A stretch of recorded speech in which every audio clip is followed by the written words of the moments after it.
Good morning, everyone. My name is Frank Vitale, and I'm the Executive Director of the West Virginia Athletic Training Association. And I am pleased to welcome you to our virtual town hall. We're excited for the 2022 West Virginia legislative session, and we are honored to have members of the legislature join us today, as well as many of you who are members of the West Virginia Athletic Training Association. Before we get started, I'd like to talk about a couple of housekeeping rules. So we are using Zoom today, and some of you are just listening by audio. Some of you are watching by video as well.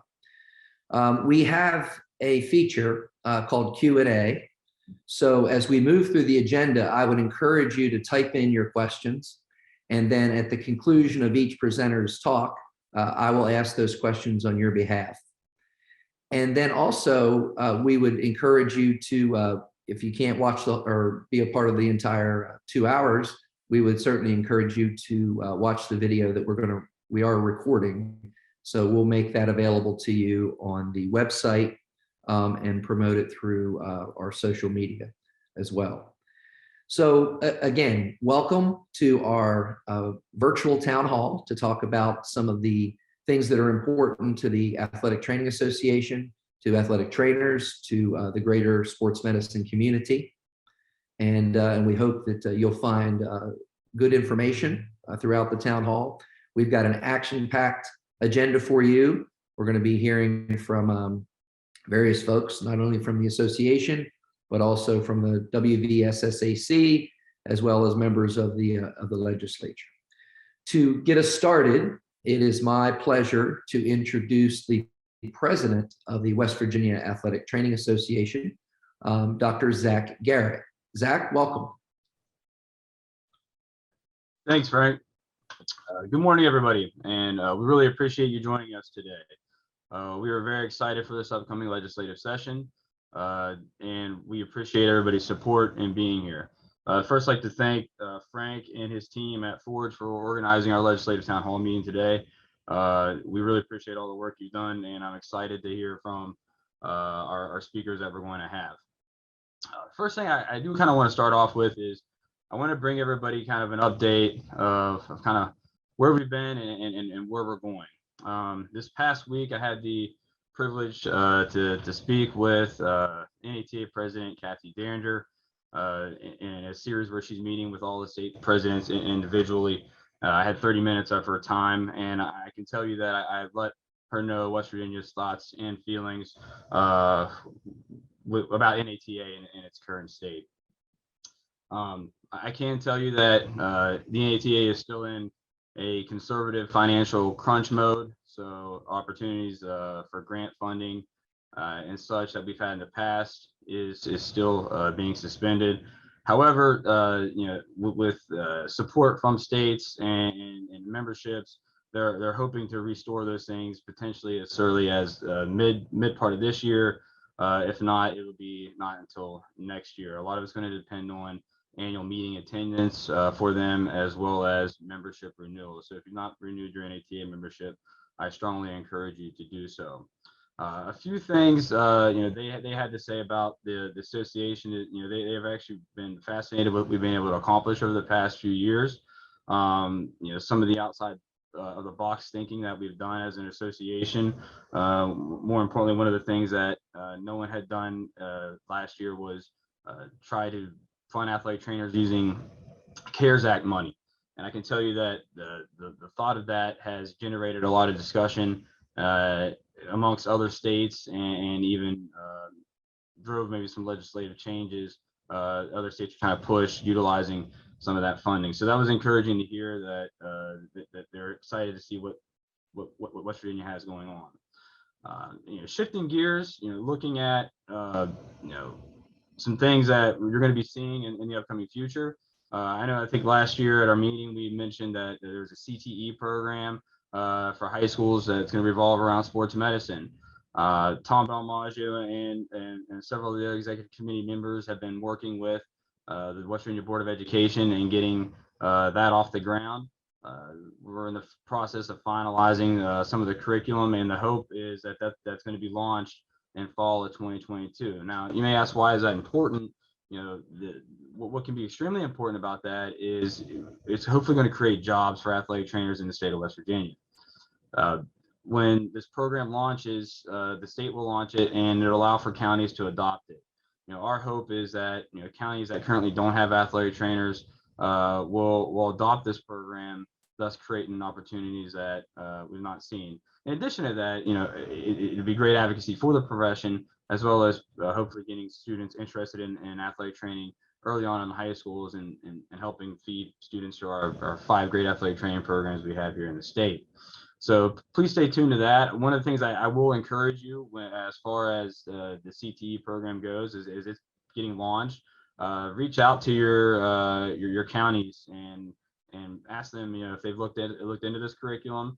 If not, why? And strongly encourage them to adopt it, because I think this could be a great opportunity for athletic trainers to definitely get into areas that we don't see athletic trainers in, especially some of our southern rural counties. So please stay tuned for that. And as it gets launched, I really hope we see positions grow in our secondary schools. In addition to that, one of the things I can say that I'm really excited about is that we've started to work a lot better with the WVSSAC. I know I've been on the executive committee, I guess going on since 2014, so I guess 8 years. And this past December, we had an hour-long meeting with the WVSSAC executive committee. That's not happened in the 8 years that I've been on this committee, where we've had the executive committee sit down with the WVSSAC and have some discussions about things that we want to see happen. And I can tell you that they're huge advocates for us. They want to support our initiatives, and I'm hoping when we have Bernie on here later, he can bring up that one of the nice things that some of our efforts have not gone unnoticed is that the Board of Ed is going to be supplying wet bulb growth thermometers and AEDs to a lot of our secondary schools for the upcoming year. So that's an initiative that I don't think, if we didn't work well with the SSAC and get out in front of the legislature and the powers that be, that I don't know if we would see that initiative rolling out. And I can't say that I can't forget to mention the offer, having people attend the KSI meeting. I definitely think has done justice and helping bring better initiatives to the state and for athletic training. As we move forward in talking about what our legislative efforts for this upcoming year. There are 2 pieces of legislation that we will be pushing. The first one being public schools having a full-time athletic trainer. This is not going to be a bill that is going to be easy to do. I think everybody already knows that in the discussions we've had in years past. But we have to get started somewhere. I can't tell you we had the opportunity in December to go forward in front of the legislature and talk about issues as it relates to athletic training and doing this. There were a lot of great questions, actually so many questions that were directing such good conversation that we ran out of time and what we were allotted. So I can tell you that there is interest as it relates to this. I think that as we get our ducks in a row, I think there's a possibility to gain some ground on this. One of the things I can tell you is that a big piece of this obviously is the fiscal note. They always hear the words of, people don't want to support an unfunded mandate. It's one of the things that we are currently doing, and this is where we could use help from some of the association members, especially those of you that are in contract athletic training positions, is kind of getting a look at, if what your contract looks like. Again, we're not going to pinpoint out exactly what your job is and what you're getting paid, but we need to have the best financials available to give the most realistic look to what it would cost. So we're in the process of building out, worst case scenario, if the county funds an athletic trainer for all the schools, this is what it's going to cost, salary plus benefits. If you look at from a contract standpoint, what are some of our outreach clinics? What are some of our hospital systems doing? What are the counties paying them to have athletic training services? I think that's, the stronger we can make that, the better chance that we have of getting something to move. I will tell you, people are receptive to this. However, the big pushback will be the financial side of it. And trust me, when I tell you this, we made it known that student athlete safety is a huge problem in this state, especially when you look at the deaths per capita in comparison to other states. So I will tell you, as we move forward with this advocacy efforts, I will say you need to get parents, coaches to get on the horn, talk to the legislature, talk to the superintendents. If we can't get this done through a legislative mandate, then we have to really get mom and dad or guardians out there in the ears of our county administrators saying, hey, why doesn't Jimmy have an athletic trainer? Why doesn't Sally, who's a female, have an athletic trainer? Because we a lot of us know once football season ends, there are about 30, 35 athletic trainers that are covering something across the state. So it comes from the ground up. So one of the best things you can do as a member is get on the communicate with your parents, communicate with school administrators, and then communicate with the legislature and really make it known, how big of a problem this is, and how at risk some of our student athletes are. The next piece is the heat on this bill. This is one that I believe that we could see some movement on. I think there definitely is opportunities for this to move forward. One of the things I do want to mention, and this is within working with the WVSSAC, is we do want to make some modifications to it to not make it as pinpointed as it's been presented in the past. And what I'm saying about that is, it's putting in specific parameters and numbers. One of the issues that you run into in West Virginia is if you look at the heat map, is that actually the northern part of the state falls in a different category as basically the north central, and then even the southern part of the state. So that can create some issues from a legislative bill, as well as if these things change, you would have to reopen that. And again, getting something changed in Charleston, I think all of us know it can be a pretty big headache. So one of the things that we're going to really be pushing is, this bill, it needs to be address student athlete safety, but youth safety, so sports safety. I think we got to get out of the mindset of a lot of these bills that get introduced are pinpointed to the WVSSAC. If you look at when we've had issues and deaths in the past couple years, outside of our one secondary high school football athlete death, we've actually had several in youth sports sectors. So I think we have to create legislation that's going to address all our youth athletes, not just our secondary school athletes, in order to make our basically make our student athletes safer, and ultimately decrease deaths we're seeing in the state. So as this bill it gets pushed out and we generate support for sponsors, there will be some changes in it to address youth sports and secondary schools, not just pinpointing our secondary schools as we go forward. So I can tell you that I really think that this, if there is a bill that we can definitely get through successfully this year, there's no doubt that it shouldn't be this one. And my hope as well is that if we were able to get this through and get the language right, I think it would definitely be beneficial for us moving forward to go back and open up some of these other pieces of legislation that we've had as it relates to AEDs, as it relates to emergency action plans, and really hit home that all sports, regardless of your SSAC, your youth sports, should have some policies, should have an AED, should have emergency action plans in place, instead of just hanging in our secondary schools. Because like I mentioned, we've seen it in our in our youth sports. We've ran into a lot of issues with people being severely hurt or even dying due to basically lack of policy and procedures being in place, or even proper adequate medical equipment available to them. The next piece I do want to mention is, This year, we have not set a Capitol Hill Day, and some of that is due to COVID restrictions. We're still looking at that. One of the things I am going to encourage everybody is that, if you're affiliated with a university, universities are having hit the hill days at the state capitol this year. I'm encouraging our programs that if your university is having a day there, please go to the Capitol and advocate, for athletic training, for the bills that we're hoping to have put forth.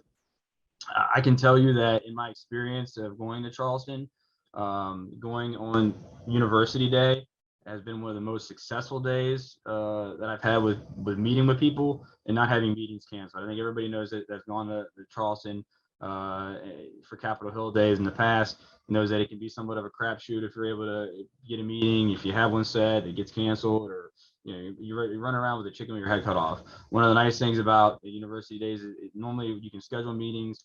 These legislators will keep the meetings, and it gives you a really good chance to get in front of them and talk. Especially, letting our students come down there and giving them the chance to talk to the legislature. I can't tell you enough how home it hits with some of them when you're saying, hey, I'm training these kids, they're getting opportunities in the state with their universities, with their high schools to be trained, and then they graduate and they leave the state because there's no jobs.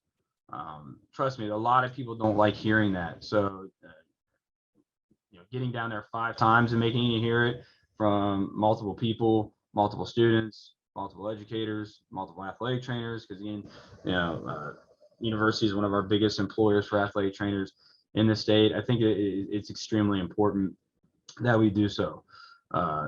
And to wrap up, lastly, I do want to encourage everybody to attend our state meeting. It's going to be set the weekend of April 8th through the 10th. Further details we're finalizing the agenda as well as registration. So we hope to have it launched within a few weeks. We'll be in Morgantown, West Virginia this year. We're hoping to have a social at a baseball game. We're going to have a Hall of Fame ceremony and reception, finally in person, face to face. I know I'm excited for that. And I can tell you, until the NATA comes back and starts supporting states with grant fundings, a lot of our advocacy efforts, a lot of our legislative efforts, are going to come from, what we're able to generate as an association financially. And one of the biggest things you can do is be a member and attend our annual meeting to help support our initiatives. With that, if there are any questions, we have to take some. Yeah, great information, Dr. Garrett. We appreciate it. We do have a couple of questions or points. Gabe asks, where can we direct BOE members to gather more information about the CTE curriculum? Because I think more of our 55 county school boards are going to be interested in this. So can you tell us a little bit about who we're working with and where folks might be able to find more information? Yeah, so we're working with Ashley Torres right now. The curriculum has not been posted public yet. I don't believe. Once we're in the process of finalizing the outcomes, the student outcome, learning objectives and outcomes. Once those get finalized, it should be getting posted for review. So once that happens, I'll make sure, and I'll tell you, Tom Bamaggio has done a great job in heading this. And once that is released, I'll get that out to the association. That way it can be shared. Right as of right now, though, I don't believe you can access the curriculum just yet. Okay. We've got a message from Carrie that, she has experience with other states in adding athletic trainers. You talked about that a little bit. I think, we try to encourage, folks to participate in this process, and whether it's drafting policy or engaging the legislature, as you previously mentioned.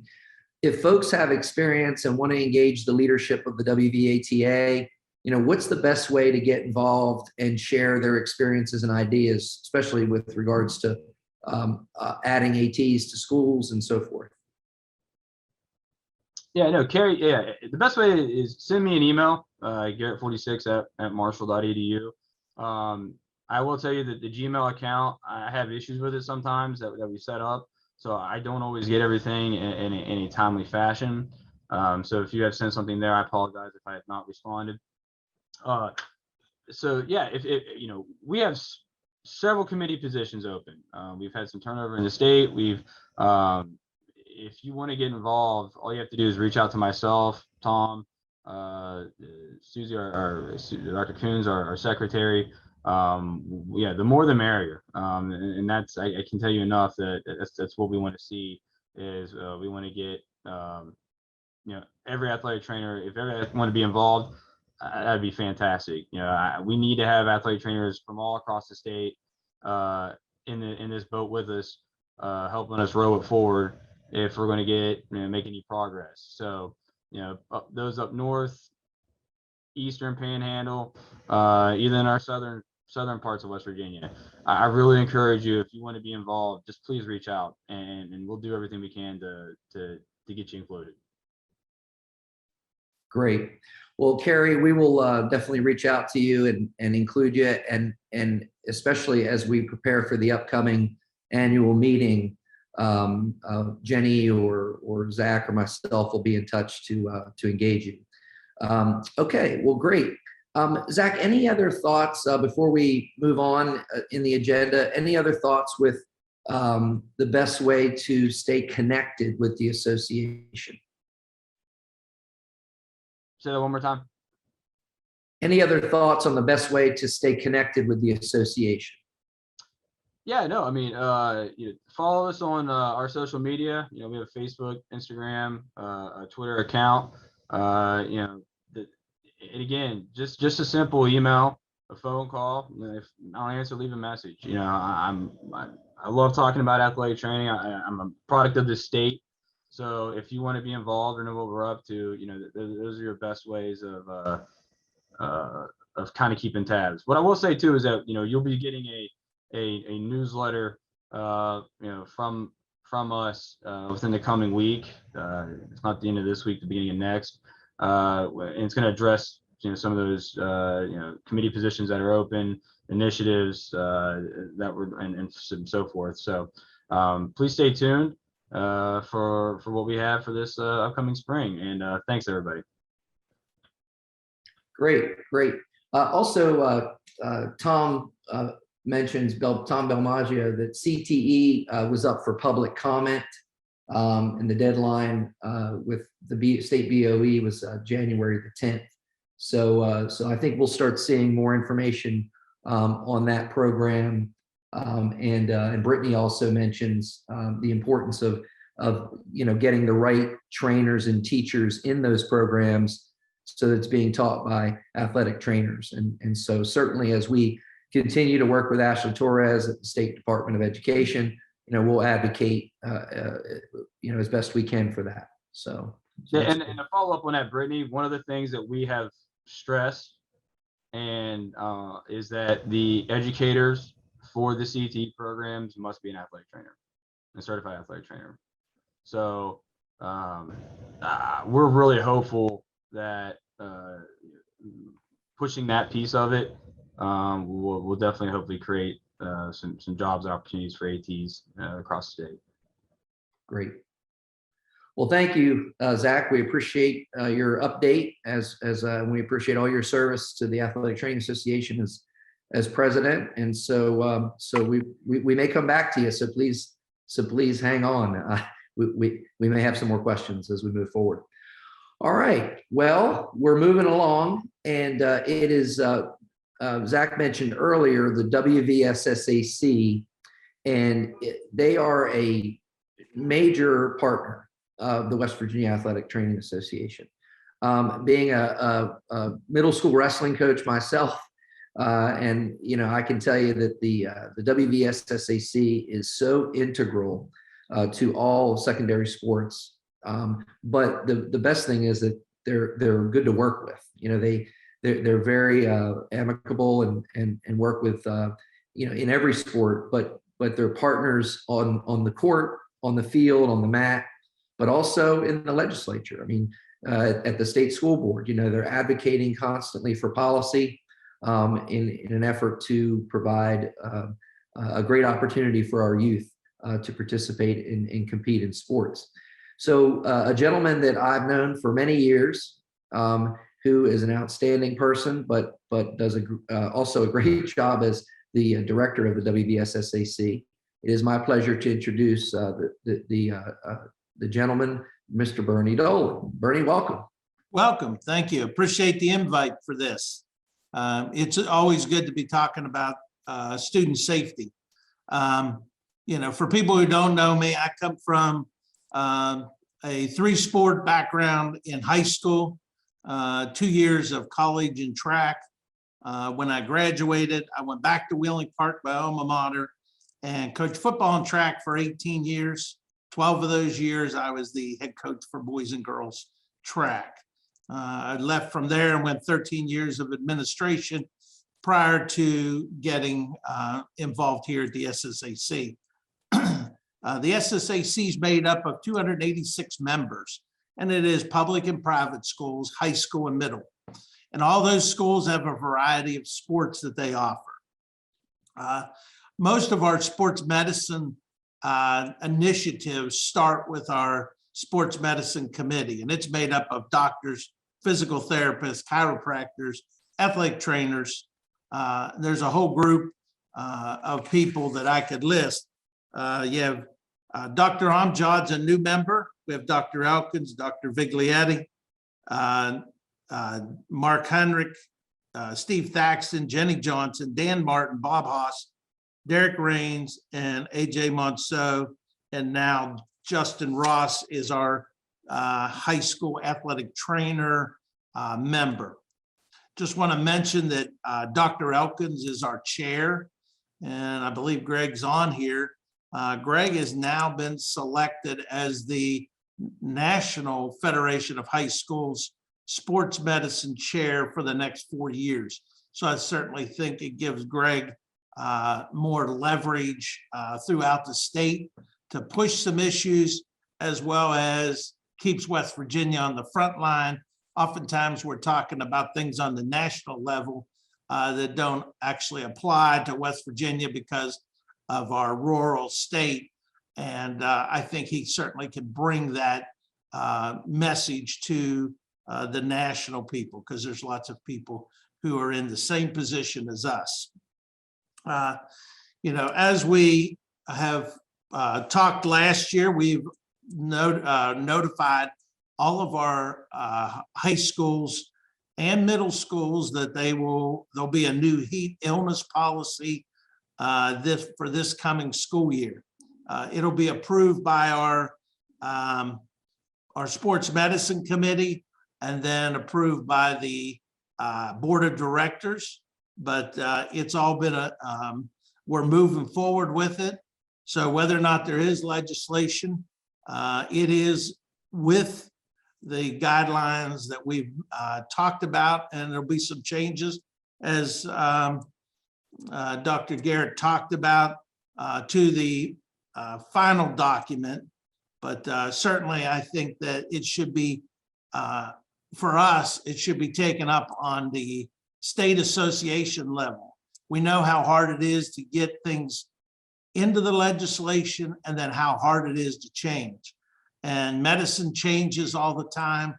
And therefore, we don't want to have to go back to the legislature to get a change on it.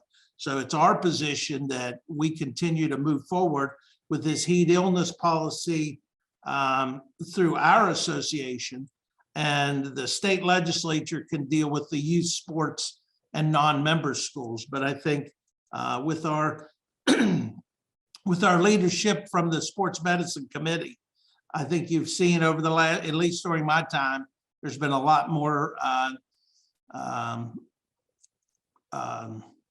willingness to cooperate and do what's right for our student athletes. Part of that legislation, or part of our rule writing, is requiring a wet globe bulb thermometer. And through a grant, we have purchased 399 of the model 5400 wet globe bulb thermometers. And that will be one for every high school and middle school. And it'll also be two for every high school that offers football. So football will have their own, the other sports can share one at this time. It does come with the Bluetooth capability and a stand so they can set it up. Certainly we want to track all these days and documentation so that the athletic trainers have that. And we wanted to make sure that it was the Bluetooth model so that we could gather that information. Over the years, recently, we have limited the practice time and the amount of time for live contact for all of our football players. These measures were for heat illness and concussion safety. Also, we have the Alex Miller legislation that required an AED to be on site at every activity. We have interpreted every activity or on site being within 3 minutes of that activity to be able to go and be back in 3 minutes. With the same grant that we got the wet globe bulb thermometers, we are also buying an additional AED for every member school. So another 286 AEDs will be going into the schools. We will have some grant money left over. We did talk to Steve Lowe, and he was on a mission to try to get the local farm supplier to give us a deal on the cooling tubs. So we think that we'll have enough money to purchase a cooling tub for every school also. So that's on our mission. So all of our schools also are could be, a number of them are participating in the RIO study. And the RIO study tracks injuries for all activities, not just football, not just concussions. And this certainly is what leads on the national level as well as the local level as to what modifications to rules need to take place. And so if we're successful in getting more athletic trainers in the school, certainly we'll have more people being able to submit to the RIO study and provide quality data for them. I think you touched on the CTE program, and I think that's a great method for a number of things. Number one, it allows you to get an athletic trainer in the building, and I think that would be number one, so that they could be there throughout most of the day to provide the training for the kids. But also, I think it helps build a pipeline of student athletes who want to get into either the athletic training field or the medical field. So I think it's going to be not just getting the trainers in, I think that it'll also help build our pipeline. For the purposes of this meeting, I think that the SSAC fully supports funding for the nationally certified athletic trainer in every school. As an administrator in previous years or previous life, it's hard when you get mandated things that you don't have funding for, because then you have to take money away. So if the legislature is going to mandate it, I would hope that they would come up with some funding for making that capable.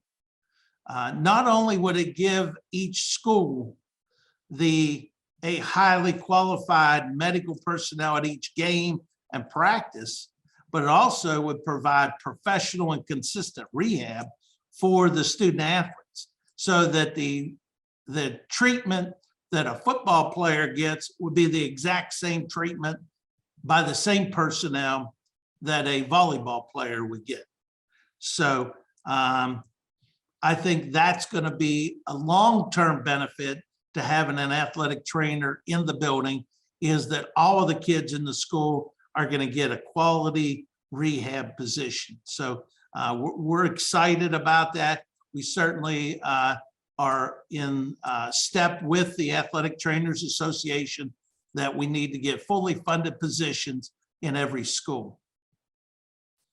And again, if you want to find out who our sports medicine people are, if you go to our website, simply log on to school resources and go to sports medicine. It'll have all the members listed. Certainly you can communicate with them if you want things changed. So as you think they're needed. But certainly I don't want to forget Dr. Dan Martin. Dan is a member of your organization, but also handles all of our concussion and injuries. And we've had some updates and changes to our reporting to try to make it easier for him. But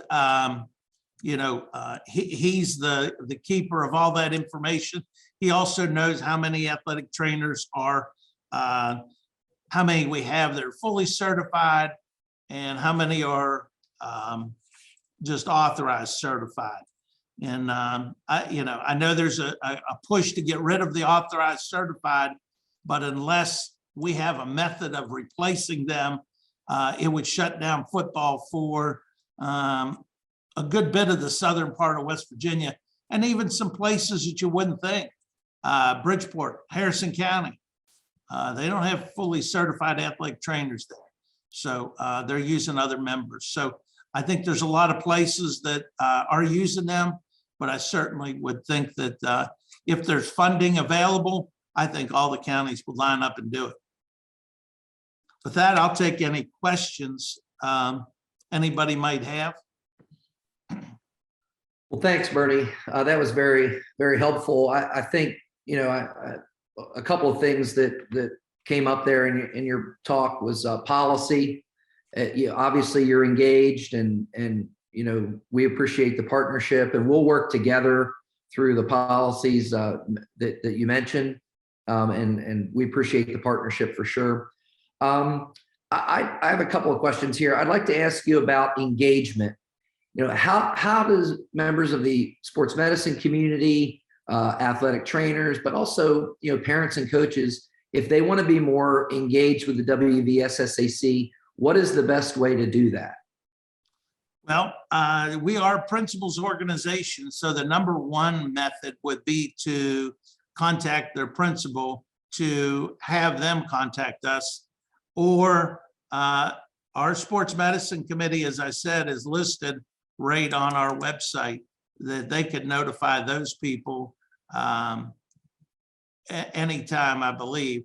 Or if they can't find them, they certainly can send it to me, and I can get it to the appropriate sports medicine, including Dr. Elkins, who can pass it on to the members.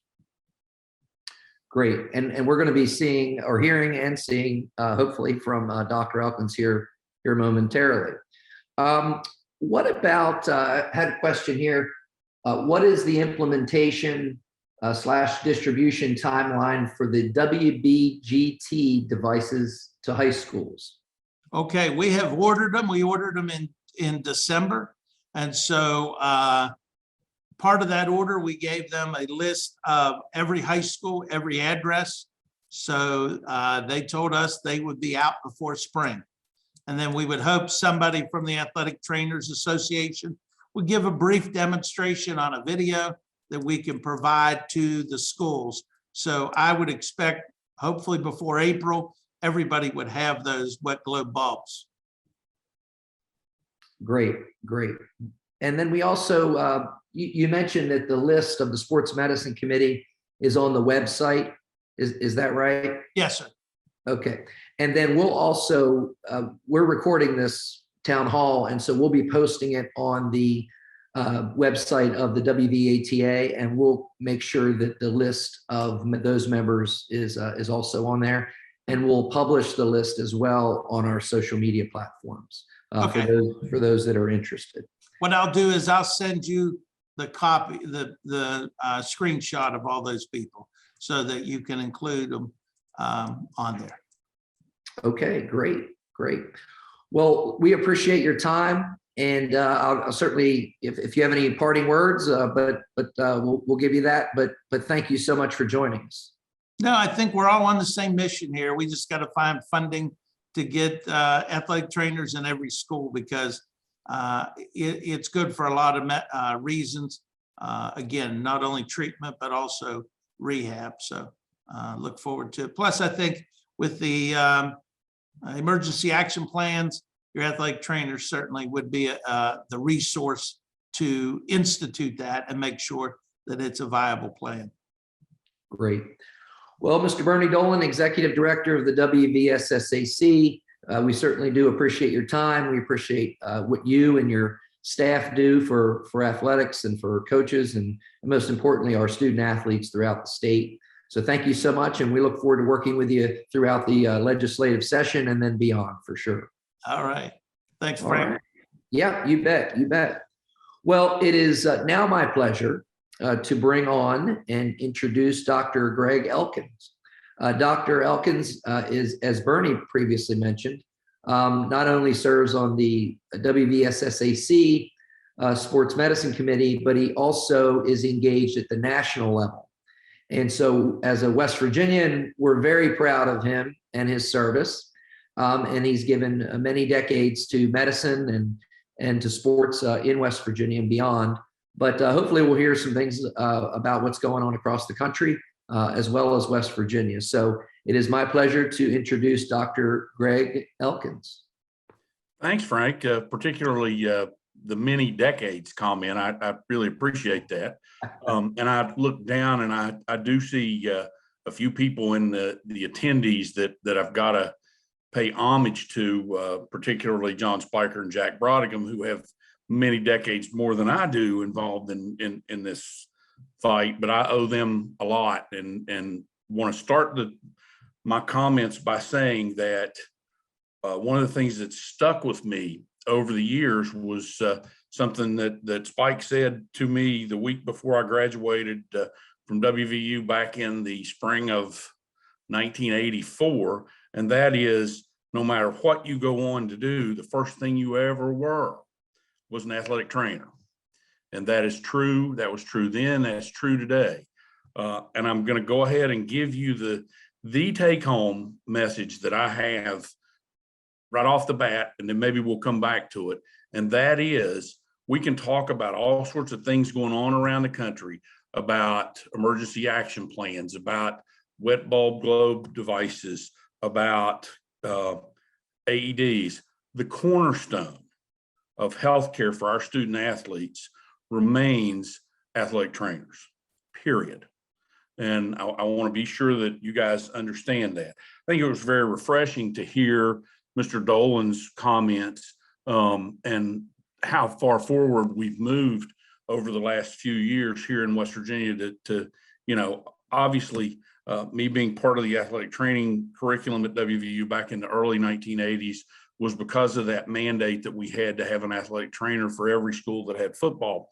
And we've fallen short of our goals there over the last 40 plus years, but we continue to work hard and to be forward of most places, even if having athletic trainers we've fallen short. We continue to do a lot for our student athletes, and I think our leadership now is going to move us forward into a better spot. From standpoint of what's going on around the country, an awful lot of the stuff's the same stuff that Bernie talked about, and some of the other things that have already been mentioned this morning. The foundation, the NFHS's foundation pushed forward emergency action plans with a template several years ago to all the member schools.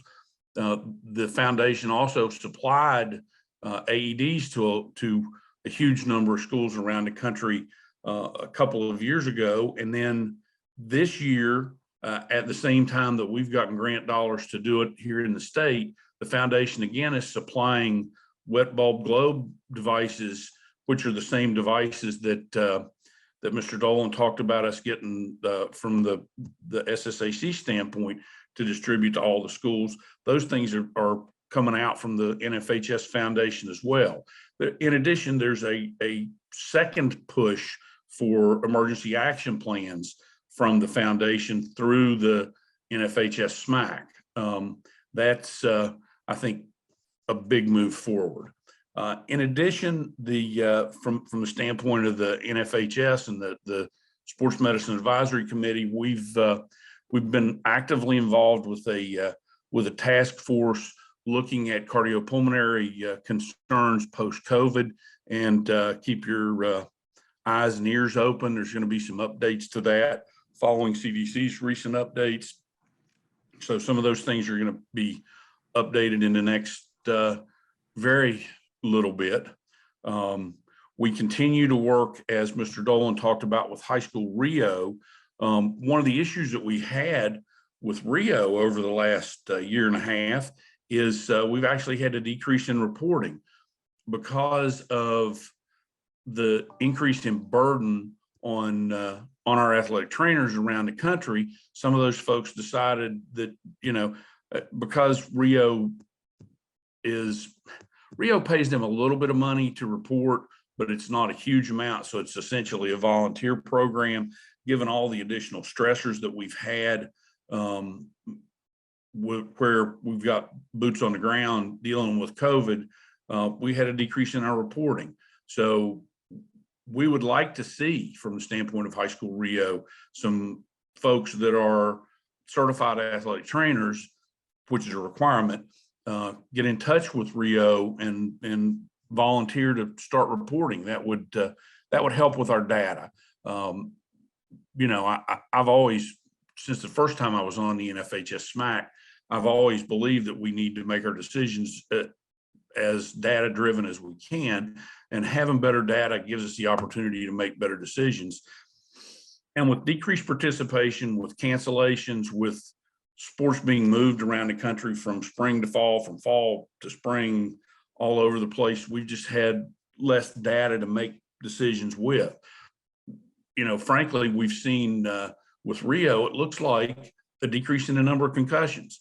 I'd like to think that's because we've done better education for coaches, that we've changed rules, that we've done better education for our student athletes, that we've got more athletic trainers, that we've educated parents better. But I'm afraid some of that may just be because we've got less reporting.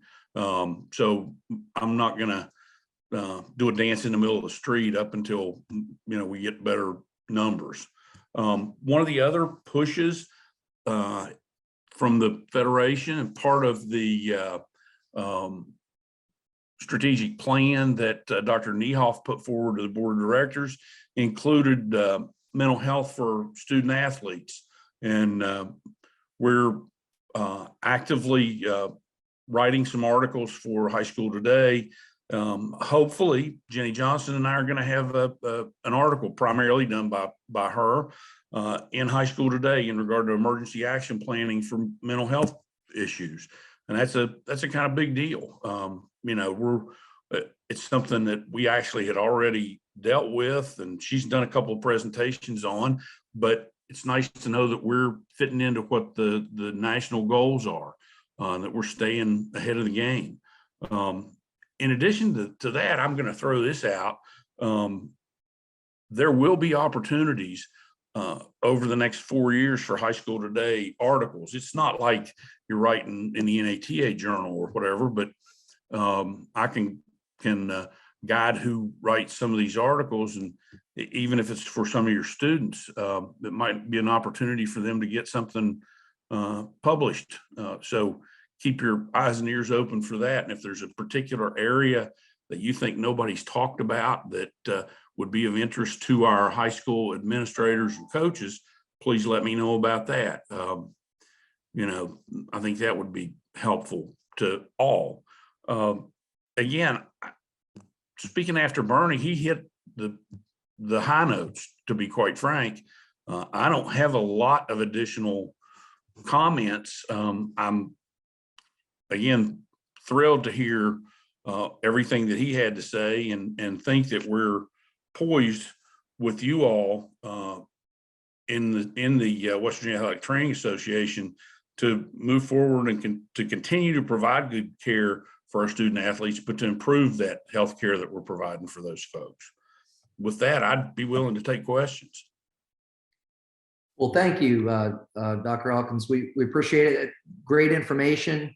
And also, again, thank you for serving at the national level. I mean, you know, to have you from West Virginia doing that and have that conduit, that communication and back and forth, and have us represented is a pretty big deal. And I know it's also a lot of work.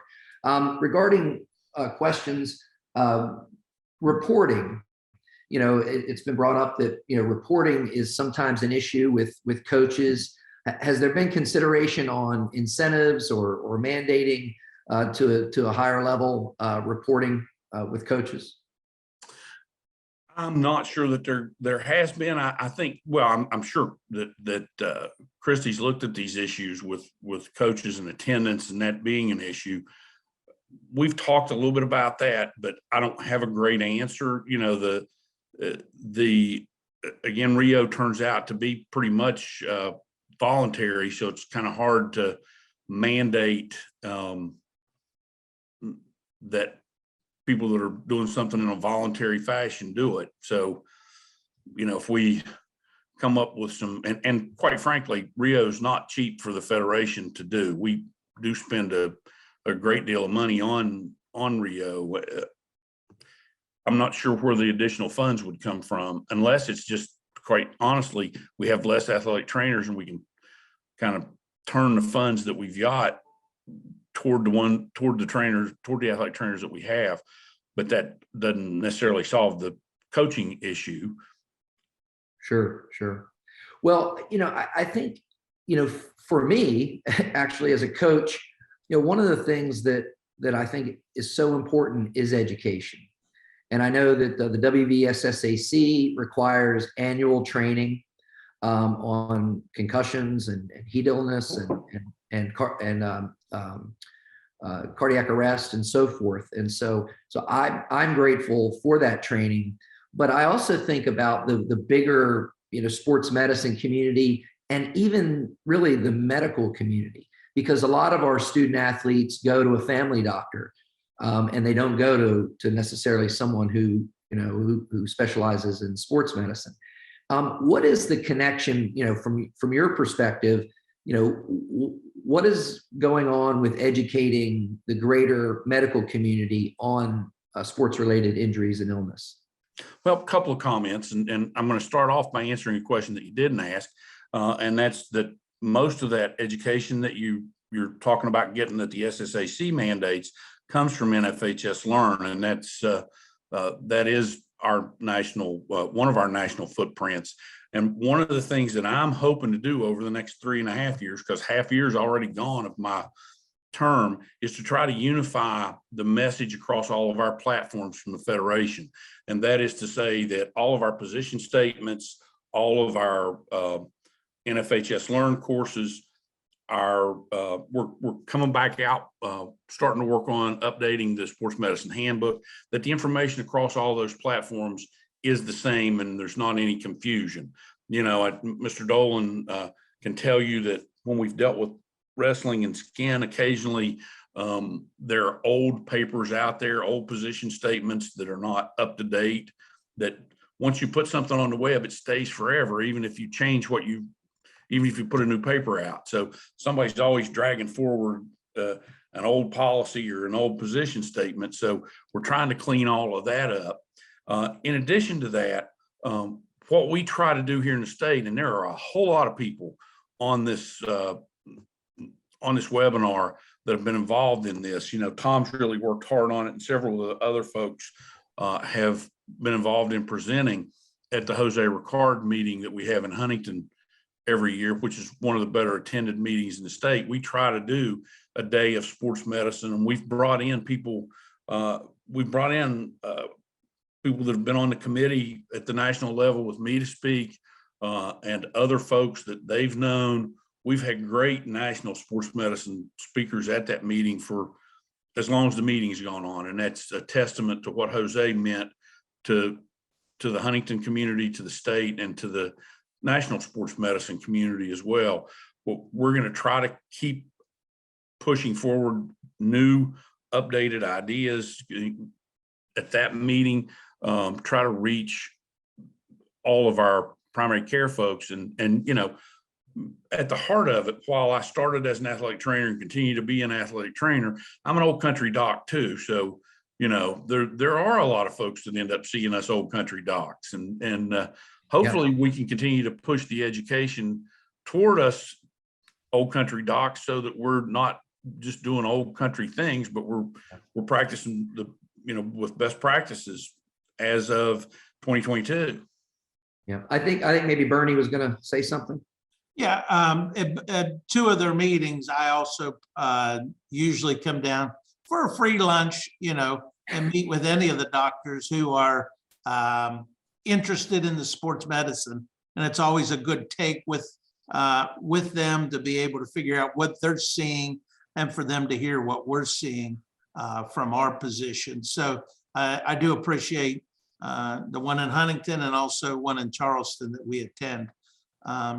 So I also had talked to, and I'm gonna jump on, sorry, Greg, Tom, about having athletic training meetings where they can provide some training to not only the athletic trainers, but also like a camp for kids, and bring them all to Marshall and have a camp down there, or have one at WVU, split up the state and have them going two different directions. But I certainly think that you know, we can do better, and we're going to continue pushing forward with everybody's support. So, Thank you, Bernie. Yeah, I think it underscores the importance of having certified licensed athletic trainers in the schools, because no one knows better and how to engage the local physicians, family, primary care physicians, et cetera, and being a part of that, that community, right? That school's community. And I think it underscores the importance of their service. So thank you so much. And any parting words, Dr. Elkins? Keep fighting the good fight. Well, we appreciate you for sure. Thank you so much for what you do. Well, it is time to move on. I want to remind our listening audience that we have a Q&A feature, and we would encourage you to put in your questions, and we'll do our best to get those asked and answered. At this time, it is my pleasure to introduce Delegate Trenton Barnhart. Delegate Barnhart he serves as the Assistant Majority Whip. He represents the 7th District, which is, I believe, Pleasants and Ritchie County. He's been doing that since 2019. He's a member of the Health and Human Resources Committee, as well as the Interim Joint Committee on Health. So again, my pleasure to introduce Delegate Trenton Barnhart. Welcome aboard. Well, thank you, Frank. I appreciate the introduction. It's a pleasure to be with you here this morning. Yeah, like Frank was saying, I've served in the legislature since 2019. I was appointed back in 2019, elected for the first time in 2020. And, I serve on 5 different committees. I'm on the Health Committee, I'm on the Government Organization Committee, the Committee on Banking and Insurance, the Committee on Workforce Development, Vice Chair, and the Committee on Small Business. So I serve in various capacities here in the legislature. But one issue that definitely has kept coming back is the issue of athlete safety.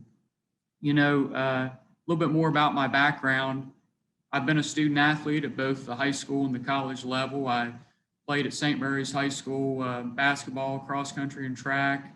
And then I ran cross country and track at University of Charleston. And my parents are involved with the athletic circuit as well, because my mother's an administrator, principal at St. Mary's High School, and my dad is longtime basketball coach at St. Mary's. And before that, he was in Tyler County. So, we've seen athletics and competition up close, and we know the importance of safety and the importance of common sense regulation that ensures that we protect all involved and provide all the services necessary to have a safe and good environment for the athletic events. A little bit about some of the bills I've sponsored in the past. Before I get into that, I just want to say this organization is always so good to work with. You know, everybody involved, from Frank and from, you know, all the athletic trainers who reach out to me. Jenny Johnson's a really good friend of mine. I've known her for years. You know, you're always so professional and you're always so informed on these issues, and you give great context to us as legislators to know how to address these problems and to keep them in mind as we're going through the legislative session. One of the reasons that athlete safety is just so important to me, you know, I had a situation when I was in college that I'll never forget. I was running in my conference championship meet, Mountain East Conference Championships, and I was in the best shape of my life. But I tell you what, I got a little bit dehydrated on the day of that conference championship meet. And I remember when I finished that race, I was so drained, I collapsed after I got through the finish line. And I tell you what, if there wouldn't have been athletic trainers there, I don't know what I would have done, because I ended up contracting rhabdomyolysis, which is like an issue with your muscles where it locks up. If there wouldn't have been somebody there, I don't know what I would have done. You know, so I definitely feel indebted from that perspective, and can totally appreciate all the knowledge that you all have and all that you bring to the table with being at an event and providing the services to provide that access to care for all of our student athletes. So some of the bills that I've sponsored in the past, I mean, we've looked at the bill to provide a athletic trainer in all public schools, or in all schools across West Virginia, in all high schools. We've looked at the heat and humidity bill that basically deals with summer practices. I've spoken with Mr. Dolan about that several times. Obviously for me, I'm kind of the poster child for that, because I dealt with a similar situation. But, you know, I think those types of bills are important because, like I say, common sense regulation that protects everybody involved and just ensures that we're providing that access to care, I think is really important. Some of the things that as I've thought more about the issues leading up to the session, some of the things that I've been working on at more of the local level, not necessarily the state level, but the local level, starts out with promoting partnerships between school districts and local providers. I can tell you in Pleasants County, we're blessed because we have a certified athletic trainer that attends all of our athletic events there at our local high school in St. Mary's. And that's been a blessing, you know, it really has been. And part of the way we're able to do that is we contract with Marietta Memorial Health System, and they really have been a great partner in that. And, you know, any school district that can do that, I think it's a great thing. And I think that one thing that we need to do at the state level is try to incentivize those types of partnerships and look at avenues to make that happen across our state. We really and truly need to do that. Another thing that I've tried to do is work with my county board, both in Ritchie and in Pleasants County, and also with the redistricting process. I've actually got a part of Tyler County now that I represent, so tried to build good relationships there and demonstrate to them just the importance of having a certified professional there on staff. I mean, it's just so important to make sure that somebody's there to be able to help provide these services. I've always believed in that. Another thing is too, I think, and this is something that we may look at even closer this session, we need to look at ways to encourage our teachers, you know, to get certified and to go down this route of helping provide this service to our student athletes. I think that would be a wonderful thing. We've seen it in some of our schools already, but I think the more we can do to encourage that, the better off we're going to be. So those are just a few things I wanted to offer, but really the biggest reason that I wanted to be here today is I wanted to take some questions. I wanted to hear from you guys. I think one thing that public officials forget sometimes is we like to talk, but sometimes we don't listen enough, you know, and like I say, I know there's a lot of folks on the call today. That's just a few things I wanted to bring up, but I would love to take questions and get into a dialogue here since I have some time before I have to jump on a conference call here before session. Well, thank you again for speaking with us. You know, you have been a champion for the Athletic Training Association and the greater athletic training community. So we appreciate that. Could you give us, from your perspective, a little bit of a general overview of some things that you see coming down the pike this session for the legislature that will, have an impact, not specifically or necessarily specifically related to athletic training or sports, but just in general? Would you talk a little bit about that? Sure. We're always looking at ways to increase access to care. I know that in the health committee, we're looking at several things along those lines. And I tell you, I mean, right now with the COVID situation, I think the health committee is more vital than ever before. I mean, it's always been vital, but now it's all heightened because of this pandemic we've been dealing with.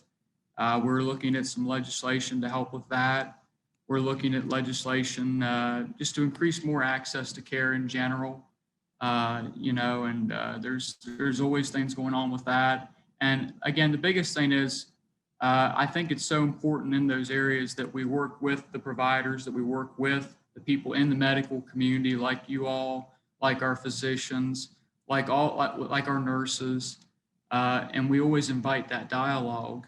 And we definitely invite that dialogue and look and want to hear from you on more solutions and things that you all are pushing for. Because like I say, you all deal with this stuff every single day. I'm actually not in the healthcare community. I work as a community banker. So anytime I can get a good dialogue from folks that deal with this every day, I'm always open to that. And I know that Dr. Rohrbach is as well, our health committee chair. Okay, great. One other thing that we often run into, as we talked about with athletic trainers and trying to get an athletic trainer in all of our schools, throughout West Virginia, we often find disparity. And, some of our more populous counties that have better funding mechanisms tend to have better resources. And as a member of the House, what are some of the things, particularly as it relates to health? What are some of the things that that you're tackling? We hear about a rise in revenue, rainy day increases, and so on and so forth. How can we leverage those resources into tackling some of the health concerns, particularly with student athletes? Well, I think it's so important that we go out and we message it correctly. I mean, the thing is, what I've learned in my brief time in the legislature is that every single dollar that's appropriated in the state budget, regardless of what revenue stream it's coming from, every single dollar has a constituency, and everybody is, there's always a big line when it comes to trying to fund different projects and initiatives. But I think with health, it's vital. It's vital. And, I think a lot of that comes down to organizations like yours, just making sure that you're marketing the strengths of the programs we're wanting to put forward and getting with the right people. And like I say, I think that the argument that you all have is optimal because it's all about safety. Can we really put a price tag on safety? And, it really, I think that's the biggest thing, is being able to message it. Because like I say, everybody, as they say, everybody and their sister is lining up to try and get these funds and trying to get these grants and so forth. And I think that's going to be one of the keys down the road into eventually getting, a certified athletic trainer in every single building. Is you're just going to have to continue to push the need, and to continue to push the need. Yeah, and it's not just at the state level. I think it's at the county level too, because like I say, there's definitely monies available in different areas, but again, you have to be able to push the need, and you have to be able to get the right people there that understand where we're coming from. And I tell you, anybody who is athletic minded, who's sports minded, they understand what the need is. They understand and they understand the needs of our students. So I think that's sort of a roundabout answer to what you're trying to ask there. So would you say then that from your perspective that, in the trenches, so to speak, working toward demonstrating the importance of, that athletic trainers have in the greater health community, if you will, is key, because we need the funding. I mean, it is a safety issue, and I know that resources, generally speaking, are limited. But how would you advise us to gain more support for our bill? Well, like I say, the biggest thing is I would try to get with people who are on the finance committee, because at the end of the day, they control the dollars and cents.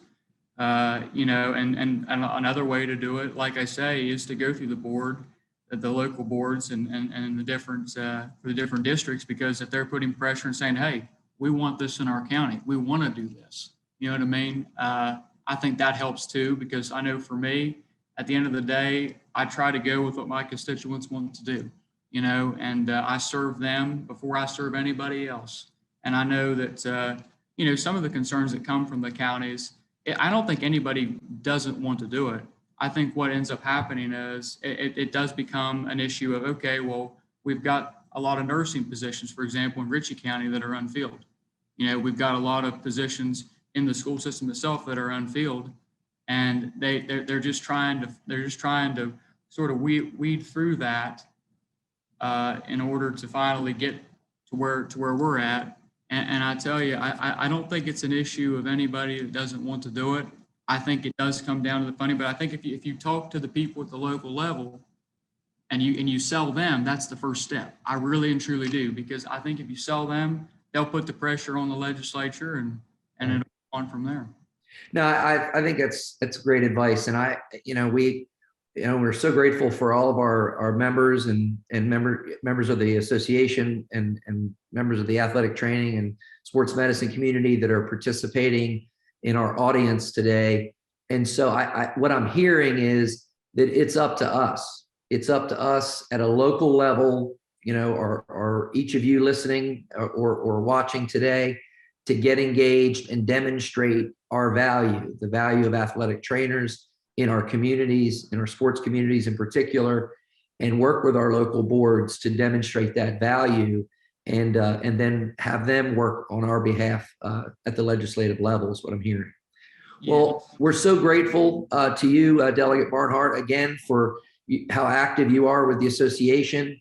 And we appreciate your service to our state, and we hope that you have a great legislative session. Well, thank you so much. Like I say, I really appreciate the opportunity to be with you. And before I get off, I want to provide everybody my contact information. My cell phone number is 304-480-9371. Feel free to call me anytime. The hallmark of my service is accessibility and transparency, and I'm always open to hearing from you and trying to help you in any way I possibly can. So thank you for what you guys are doing, and hope you have a wonderful day. Great. Thank you so much. And for those of you that are listening or watching, when we post the recording of our town hall, we will make sure that we provide the contact information for each of our speakers so that that's available. And you can find that on the WVATA website as well as our social media platforms. Well, again, we appreciate Delegate Barnhart and all that he and his colleagues are doing. And so now it is my distinct pleasure to introduce Senator Patricia Rucker. Senator Rucker is a staunch advocate for many things, but she chairs the Senate Education Committee, and I've had the pleasure of working with her in that capacity. She represents, I believe, the 16th District, Jefferson and Berkeley County out in the Eastern Panhandle, which are really growing. That area is really growing. So there's a lot going on there. And I know that she's dedicated to her constituents. She also is a member of the Senate Health and Human Resources Committee. And she is a part of the leadership over in the Senate. So we're grateful to have her. And Senator Rucker, welcome. And I'll turn it over to you. Thank you very much. And it's an honor for you guys to invite me to be part of this meeting today. And I'm sorry that I was a little late. Literally just arrived home from driving my husband home from the hospital. So it's just been a challenging time for me. But I wanted to just take an opportunity to give you an overall legislative update on just the Senate's priorities, and then talk a little bit about education, and then open it up to whatever questions anyone may ask. So overall, the Senate, I believe this year is taking on some of the things that we've wanted to get done that we haven't gotten to yet. So we have just a few tort reforms that we haven't gotten through both houses that we really would like to see done. One of those has to do with medical monitoring. Another one has to do with, the judicial system and how court decisions are made and what's the order. Of course, we finally got the Intermediate Court of Appeals, and like making certain that that goes off the ground smoothly is a big priority.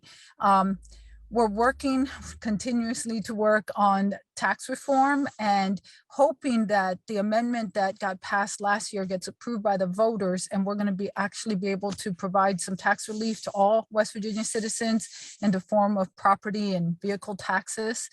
In addition to that, I can tell you that, as always, education is important.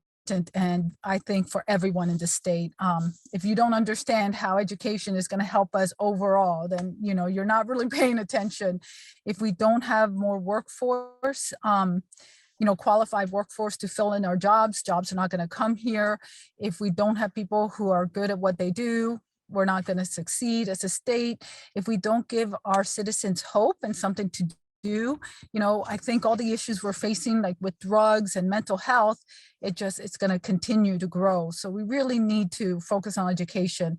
I'm very glad that we have been able to turn things around economically in our state. So even with the pandemic, we have surpluses, and that some of that money is being dedicated to increasing salaries for all state employees, including teachers and personnel. In addition to that, we have made significant investment and growth, both in higher education and K-12 in the areas of school choice, and really encouraging parents to be the decision makers as to what's best for their children. I know that one of the things you guys are really interested about is that athletic trainers being available for those athletes in our K-12 system, and I'm sure higher ed too, because you guys provide such a great help and support, especially if there's an injury. And that was something that we had in front of our joint committee during this last fall. And I'm happy to discuss that if you guys would like to in detail. But I told you guys then, I definitely see the need for athletic trainers and for there to be more availability of that for more sports than just the football. I have actually pursued to see what the fiscal note would be. It's kind of difficult to really estimate, and definitely look forward to working with you guys on getting more exact figures and to see what are the easiest steps to make that happen. Well, thank you. That's very helpful. I know that it's important to you that we elevate through education our state, and I think you would agree with me that one of the ways to do that is through our students.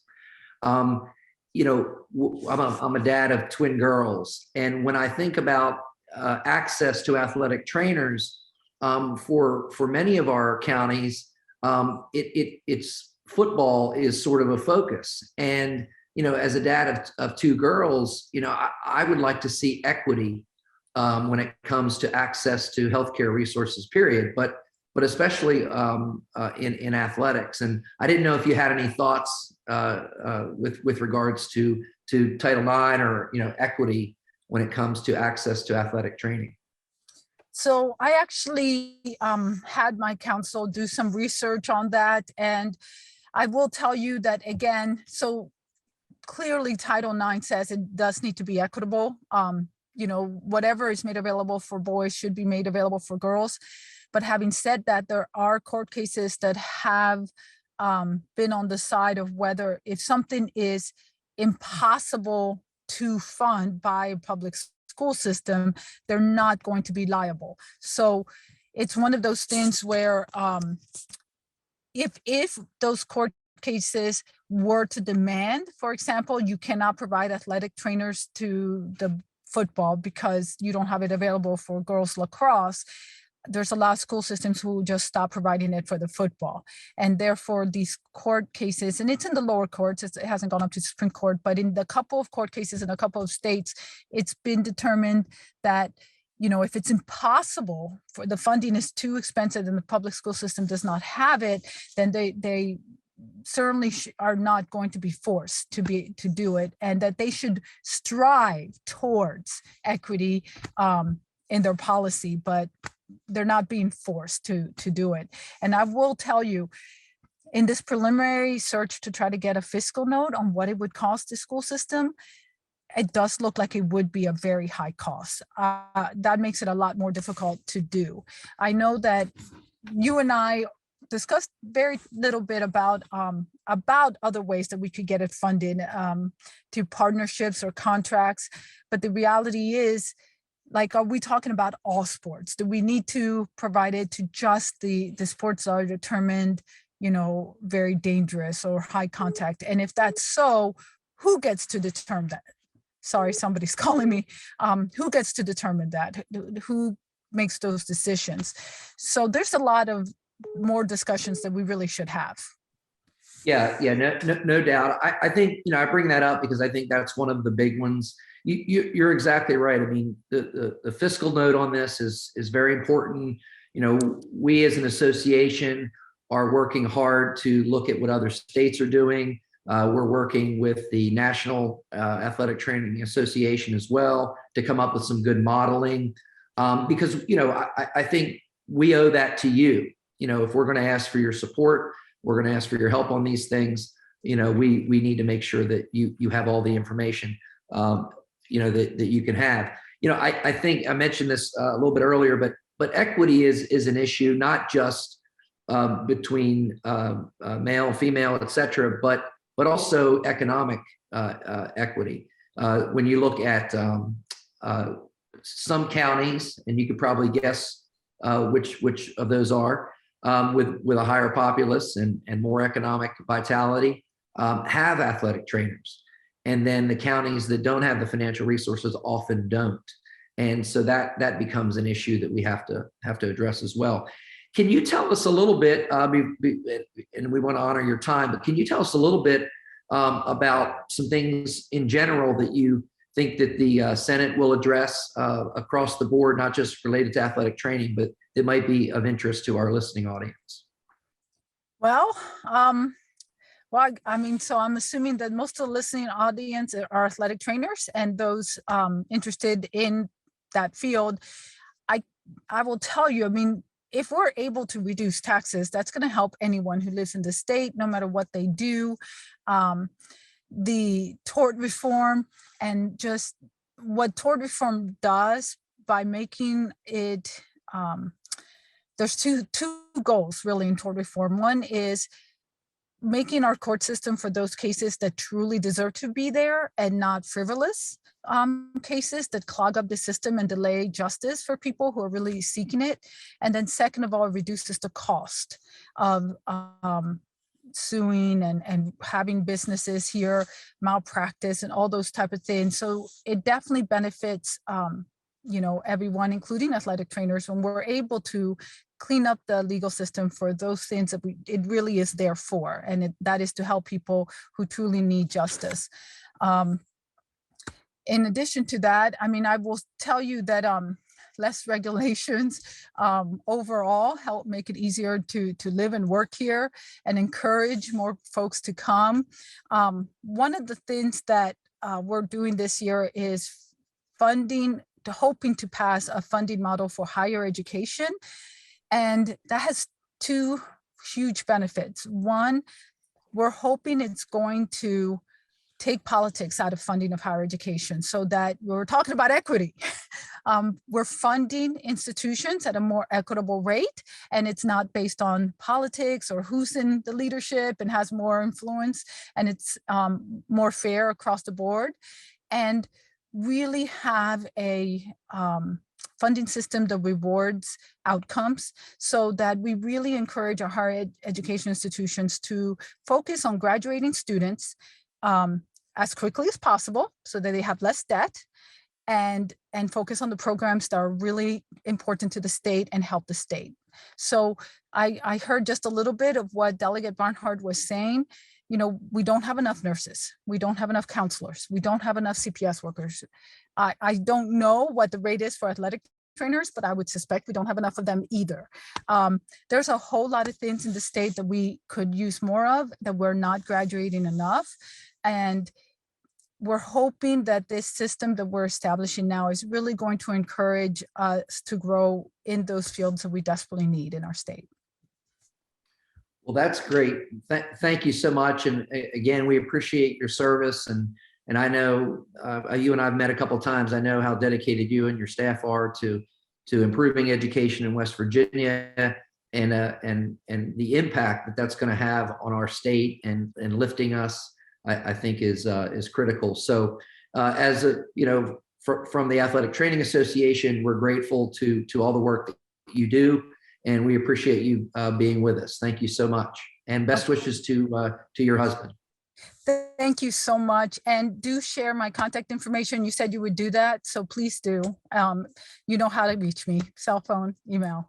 Senator Patricia Rucker, thank you so much. We appreciate you. All right. Well, again, thank you all for continuing to be a part of our audience today. And we hope that this information is helpful to you. Now it's my pleasure to introduce an old friend of mine. We went to WVU together, and he's done so well and is doing a great job down at the legislature and the House of Delegates. And so it's my pleasure to introduce to you the minority leader, and his name is Delegate Doug Skaff. And Delegate Scaff represents the 35th district. And so he's done well. Doug, welcome aboard. Hey, Frank, thanks for having me. And glad this wasn't, later today, we got that 5 o'clock Baylor Mountaineer game. We got to root on tonight. So, hey, no, I really appreciate it. I'm down here in Kanawha County. I represent, I'm from South Charleston. This is my 8th year in the legislature. I had a chance to go to school with Frank, and we have some great memories as well. But appreciate you having me on here today. And I would just like to give a quick overview of some of our priorities and how it relates to the athletic training and what we can do to help you all, and be happy to answer any questions if we have time. As you all saw last week, we had a big economic development announcement like everybody's talked about, but that was really a bipartisan effort. We're really focusing this year on what we can do to work together collectively, not about Democrats or Republicans, and just do some common sense legislation with our theme of looking at every piece of legislation on what is this going to do to bring our people home, and what's it going to do to keep our people here, specifically our graduates and our professionals. What can we do to bring them here, and what can we do to keep them here? That's what we're going to look at every piece of legislation. And if it doesn't do anything, then why are we even wasting time on it? Because that's our number one issue right now. We do a great job getting people into college with different programs that we offer, but getting them to stay here should be our number one priority. When I talk about that, some of the things we're looking at doing, for example, we all talked about, and I heard some people say earlier, we have a nursing shortage. Well, we do have a nursing shortage. What can we do right now? The governor announced a sizable investment into getting nurses into the field, but we got to keep them in the field right now. We have a record number of nurses and health professionals leaving the industry right now. What can we do? How can we be creative? How can we work together to realize that we got to stop the outward migration of nurses leaving the industry? Can we offer them an incentive? Can we offer an end-of-year tax credit? Can we offer them one-time bonuses, if they stay meeting certain criteria? And I think that's reflected to the athletic training industry. I know my wife, she was an athletic trainer for Ohio State. She lives by it and she believes in it, and you can't have enough athletic trainers, especially in our youth programs and throughout the high school. So what are we doing to encouraging our next generation of people going into athletic training? How can we be creative? How can we create incentives? I think it's important when you're talking about tax incentives and investments in our people, let's try different segments of the market where we have a need. For example, athletic training, for example, nurses, for example, teachers, and then see if it works. And work with you all to create opportunities. Is there enough programs out there? Is there enough schools? Is there loan forgiveness opportunities going into specific fields that we need? And if you stay here, we presented every year, we're going to present again this year, a Stay in the State Act. Basically means it's twofold. It helps you if you kind of like a incentive, if you stay in the state, go to school, and then 5 years afterwards, no state income tax credit for those recent college graduates for the first 5 years out. And there's even a kicker in there. Even if you do leave the state, but you come back within that first 5 years to make West Virginia your home, let's give them a tax incentive to stay here. We saw how it's worked well with that initiative that Brad Smith did and was out there and recruiting people to come back to West Virginia, the remote workers. Well, we have to do whatever it takes because I truly believe once people are here, they're going to love West Virginia and they're going to stay here. The other thing we're working on doing is how do we get people back to work collectively? As you can see, we have a shortage of workers out there in every industry possible, especially in the hospitality industry. What are we doing to get people back to work? Anything we can do. I think it's important to work with some local high school students down here. We're working with students to create a Promise Plus plan. How can we give more people up front with the promise, give them more money for the Promise program if they promise to stay afterwards, if there's employment for them? I think we can just be creative and we can do whatever we can to keep our students here. The other thing we're working to do is to continue to create a fair tax structure. We are going to be introducing on our side, looking at the fair tax structure from a sales tax. What can we do when we have surpluses out there, when we have revenue numbers that far exceeded our expectations, when the rainy day reaches a certain goal? How can we give that back to all West Virginians? Last week, we worked great in a bipartisan effort to pass monumental legislation to help bring economic development here, 800 and some jobs. That was great. Now, what can we do to help all our current West Virginians? Maybe we'll get the sales tax structure. Maybe look at creating other fair taxes. I know that's not a partisan issue and everyone wants to lower taxes. Let's figure out the right tax to focus on. And I believe sales tax affects everybody. When it comes to our education system, how can we partner with all of our institutions to offer the programs that we need for the jobs of tomorrow? You also see, you also see opportunities for us to focus on those who've given so much in the teaching profession.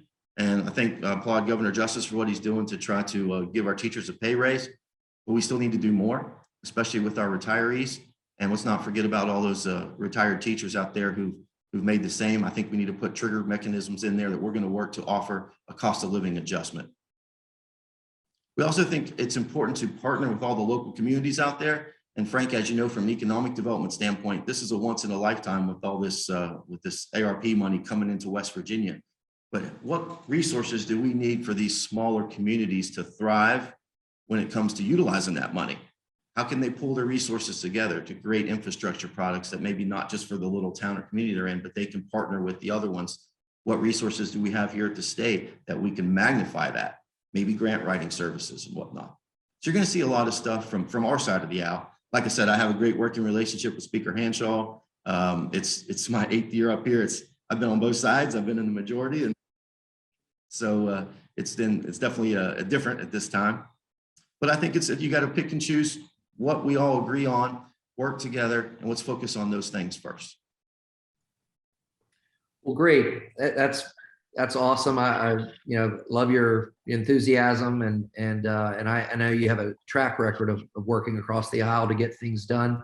As it relates, I'm going to put you on the spot here a little bit, but as the leader of the minority party, I'd like to ask, as it relates to our efforts, and there's a variety of reasons for this. Mainly, it's safety.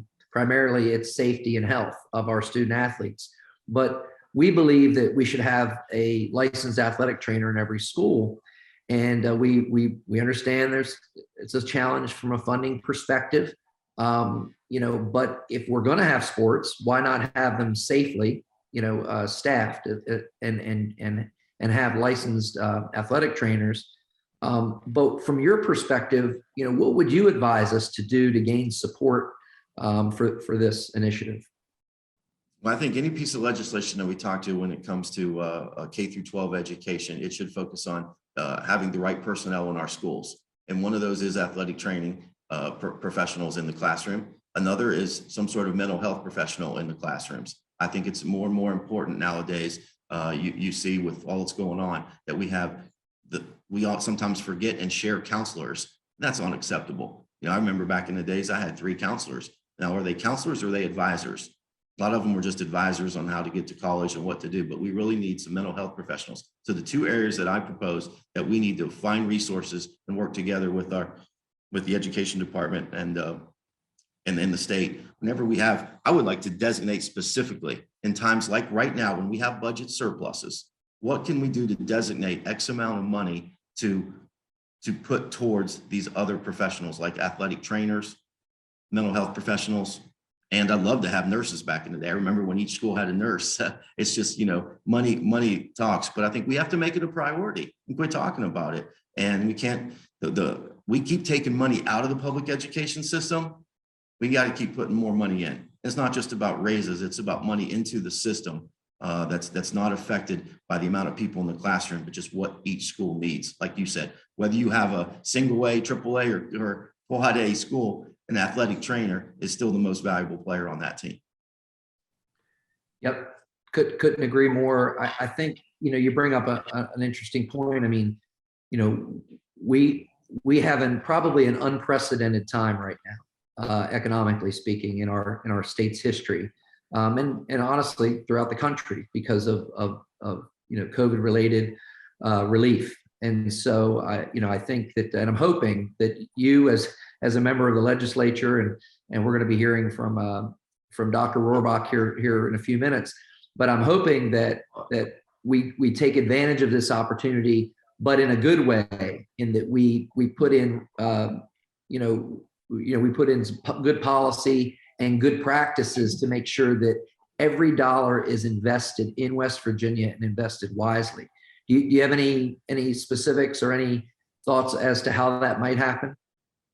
When we tout this budget surplus we have right now, and we talk about severance dollars that come in with natural gas, and all this. We just have to designate. I mean, I'm not opposed to offering a piece of legislation that designates X% of any surplus specifically to personnel in the school system. I mean, I know Bernie Dolan and people like that, they'd love to hear that. I mean, let's continue. We have a trigger mechanism that X amount goes into the pot to help education in our state.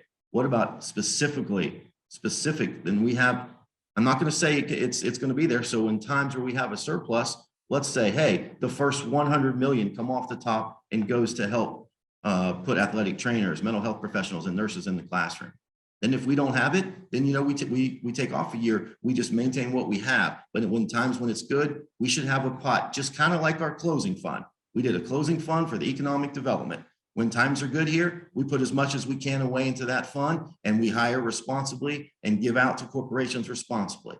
If we took some money from our surplus each year when times are good and put it away and leave it to the Department of Education to plan accordingly within our means, and then every time we have a surplus, X amount goes in, a percentage should come right off the top before it's back in the general revenue for us to separate to all the agencies. I think it has to be that specific, because so many times when you have surplus, everyone's fighting for those dollars. Everybody wants a piece of the pie, but it has to be that specific, and you have to have a majority of all the members to agree. And I think members, like, if you put an emphasis on athletic training, nurses in the classrooms, especially now with COVID being here to stay, I think we need whatever we can to get more nurses in the schools, athletic trainers to keep people safe, and mental health professionals. It should be a priority. Great. Well, we appreciate that. I did have a question. Will there be any proposed legislation as it relates to loan forgiveness this session? Yes, I've heard it from both sides of the aisle, various types of loan forgiveness. Some of it tied to if you stay in West Virginia and work, some of it tied to just flat out loan forgiveness. I think that's where we need to really be creative, because when you give a loan forgiveness to someone, we want to see the return on that investment. So when you're giving a loan return, or a return, if you're forgiving the loan, we want to make sure they're staying here in West Virginia and working in West Virginia. It's last thing we want to do is just give a promised scholarship away, give loan forgiveness, then that person go over to Pennsylvania or Ohio or Kentucky and work. That defeats the purpose. We're not getting the return on our investment, which is our students. And so anything we can do, and you will see a plan proposed from myself and a few others called the Promise Plus Plan. We're going to work to try to take the promise, what we do so well with the promise. Maybe there's a way to offer a little bit more money if they stay in the state those extra 5 years, and it's part of a forgiveness program on their loans. So I think you're going to see it's kind of a play off of the name Promise Plus, but it doesn't have to be specifically tied to the promise. We don't want to mess that up, but just kind of like we do a great job getting him here. We need to give him as much resources as possible, but most importantly, get him to stay here. Yeah. Well, and I think that's an example of actually using that dollar or those dollars to invest. And so it's great to, great to hear from you. And we certainly wanted to make sure that the minority party got represented today. And we appreciate Yeah, that. look at it. It was nice. I see the agenda. We were represented. You got a little, I think you gave us a couple minutes here, so I'm really appreciative of that. No, listen, I'm telling you what, it's a good atmosphere up here. We started last week off great. Good bipartisan bills were passed. I think you're going to see a different session this year and a chance for us all to work together and make some monumental things happen. Well, we appreciate you. And as I said earlier, we go back. So it's good to see you working so hard for our state, and we're appreciative of it. And so thank you so much for being on our town hall. And thank you. Feel free to contact my office anytime you're here. I'd love to meet with any of your members. Will do. Thanks. Have a great session. Thanks, Frank. All right. Thanks. All right. Well, we certainly last but not least on our agenda today, another friend of mine, Dr. Matt Rorbach. Dr. Rohrbach represents the 17th district in the House of Delegates, and I believe that's Cabell and Wayne counties. He's been doing that since 2014, and he serves as the chair of Health and Human Resources Committee, which is certainly important to us. I first met Dr. Rohrbach when I was participating in Leadership West Virginia, and I was very impressed with his compelling message that we need to do better in our state as it relates to health and healthcare. And of course, he's a doctor. And so when it comes to our athletic training and sports medicine communities, it's good to know that we have an advocate like Dr. Rohrbach. So it is my pleasure to introduce Dr. Matt Rorbach. Welcome. And welcome to you. Thank you for having me. Our time is going to be brief because we've got a floor session starting here in a few minutes. But I was asked just to give you a little bit of a legislative update. And I think the most significant thing that this legislature is going to do has already occurred. The package to get the steel mill in Apple Grove is huge. I mean, we have now shown that the state of West Virginia is a player in economic development. And the seeds that will fall off of the original tree there in Apple Grove is going to be tremendous.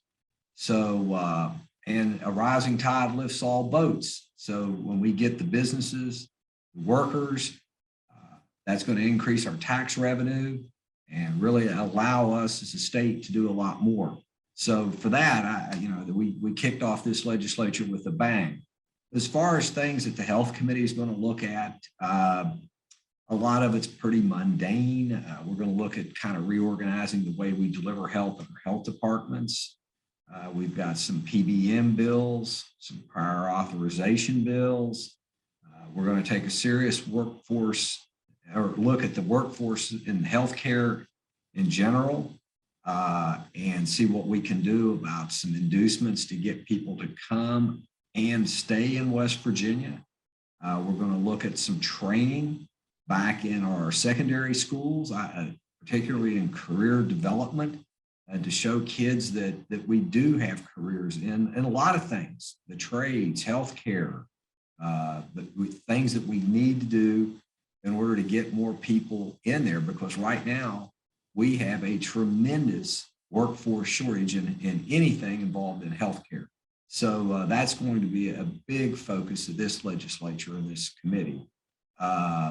Other things, we'll probably deal with some more COVID things, although I am convinced at some point we'll be past COVID and hopefully we're not going to have to keep fooling with all that. But there'll be some issues there. As far as in general, we do have a big surplus. I think we're going to look at some ways to give raises to state employees. We're going to look at obviously the economic development. We're trying to invest this surplus in ways to help grow the state of West Virginia and grow our economy. So with that, I'll field any questions you have. Well, thank you. We appreciate, again, the update. With respect to our concerns about athletic training and trying to grow, not only, grow the profession, but actually make sure that we have licensed athletic trainers in our schools. We know the challenge of funding. And so I'm going to kind of put you on the spot as well. Is there any advice that you would give us for demonstrating the importance of having a licensed athletic trainer in our schools to provide, additional oversight and safety to our student athletes? I just didn't know if you had any thoughts on. Well, yeah, I have a lot of thoughts. First of all, that probably will not come in front of the health. That is going to be kind of a matter of education and, frankly, finance. You already hit that nail on the head. It's going to require funding because otherwise it's kind of an unfunded mandate. And some counties are already doing it. So it's frankly not an issue in those counties. Other counties are not doing it. And that would be an unfunded mandate to them. So, I talked to the chair of education this morning at finance about this, and he's willing to entertain it. Now, again, it's going to have to be, there's going to be probably pushback from some counties. So I think you're really going to have to start making your case to the superintendents and the school boards at the local level, because obviously the other thing they're going to be concerned about is if we mandate individuals be hired, are they there to be hired? Or have we created something that they can't perform on? So I think that's two of the biggest issues is, are there enough people to fill the need? And secondly, are the counties on board with doing it? So, and then can the finance committee finance it? I might ask you, how many schools already meet the criteria that you want met? Yeah. I mean, it's a great question. I mean, we actually had a news piece go out recently that identified, we have just over 30 high schools in the state that have athletic trainers, but the vast majority of them do not. So I think to your point, we need to work at a local level is what I'm hearing. And then try and work through that local level up through the legislature to make sure that we have, first of all, we have our fiscal note, as we talked about earlier, in place, and we know the impact, and so and then communicating that to members of the legislature to try and gain support. Now, you're a member of the healthcare community because you're a physician. Do you have any thoughts on or challenges that you see in the student athlete arena? I mean, I don't have any problem with having athletic trainers in the schools. My biggest question is, are they there to be hired? Is this another, just like everything in healthcare, seems like we're short people. Are there enough people out there to be hired at this point?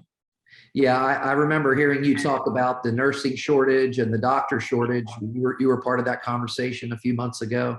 And I think, it is something that as an association, we definitely have to address. We believe that, quite frankly, if we have more opportunities for athletic trainers, then we'll not only be able to retain athletic trainers that go through programs in West Virginia, but we'll actually be able to attract more of those. But it's certainly, your point's valid, and it certainly is a challenge that we as an association have. Yeah, I mean, we can't really fund something that, I mean, we're going to have to work towards this goal. The people are going to have to be there to be hired, and the money will have to be there to hire. And obviously the schools are going to have to be on board. And, another decision point would be, are we going to require an athletic trainer at every event? Or because certainly Schools have a lot of concurrent events. Yeah. Are we needing one at each event, or are we just needing one for the school? Mhm. I think, there's a lot of ramifications. So that has a lot to do with your manpower, because certainly at some of the larger schools, if you're going to require one at each event, school the size of Huntington High or Cabell Midland, you're probably looking at having to hire 4 in order to have coverage. That ramps up the manpower and the financial needs a whole lot more than if it's just one per school. So Yeah. I think, we've got to think through exactly what we're needing and, work towards that end. But those are the kind of things that I think the education committee in particular is going to need to hear about, is what are the exact requirements going to be? So. Yep. No, I think very, very valid. We definitely know that we're going to have to work on a model that adapts. So ramping up, it might take 3 or 4 years to get where we need to be. Yeah, there's no question. This is going to happen overnight. It's just, it's, I think that we can make a commitment to move in that direction, but you can't move any quicker than there are people there. And then again, you're going to have to think about exactly what do you want? Is it one per school? That's a big difference than saying one per event, because as Mr. Dolan will tell you, in all of our larger schools in particular that are offering a full array of the fall sports, winter sports, and spring sports, at any given time, they've got probably 4 events going on. Yeah. Another question is, if you're saying, well, they have to be one at each event, let's say there's a soccer match at Huntington High tonight, and I don't know, GW is coming to Huntington High. Is Huntington High providing a trainer adequate for having the event, or do you have to have 2 trainers, one for each school, physically present? So I think as you start through this process, you need to define, exactly what it is you want for Chairman Ellington. Yeah. And the more broad, the more of those types. If you want 2, okay, where are they going to come from? Those are the things I think you're going to have to think through as part of your request is, and then we're going to have to get a handle on what the real manpower needs are, because if each AAA school is going to have 4 or 5 people to meet the need, I'm not sure that people are there right now. Yeah, and I can tell you, great points. Our proposed legislation has been 1 in each school, but I think the point's the same. We've got to develop that model, work at a local level, and then get this in front of whether it's Chairman Ellington or others, and we'll be working on that throughout this legislative session. Okay. Well, listen, I know you need to go. Yes, I do. I've got to run to the floor. And I'm so grateful for you joining us today. Thank you so much, and we wish you the very best for the session. Okay, well, thank you, and thank you for having me. I look forward to seeing you. Yep, have a great day. Okay, well, I want to just thank everyone for participating. We had a lot of folks join us today, and I thank all of our distinguished speakers. I would like to direct our listeners, if you're interested in more information from the West Virginia Athletic Training Association, if you would like to, if you missed some of our session today, you'd like to go back and view the recording, we will have that available at our website. So I'd like to go over that. It's www.wvata.org. Also, I would encourage everyone to engage and if you follow social media, follow the association on our Facebook page. We put a lot of good information out there on Twitter as well. So we definitely would encourage you. Zach Garrett, Dr. Zach Garrett, our president, mentioned during his remarks that we want to encourage everyone to consider being a member of the WVATA. We, more importantly, want to encourage your engagement. That's what's very important to us. We want to hear from you. We have the annual conference coming up that we spoke about in April. We'll be putting out more information on that. We would encourage you to register for the annual conference in April in Morgantown and come up and join us for that as well. So with that being said, I again appreciate your time, appreciate your interest, and most importantly, appreciate what each and every one of you do for our student athletes across the Mountain State. And we hope that you enjoyed this, and we hope that you'll stay engaged with the association. And so with that, I'll wish everyone well, and thank you again.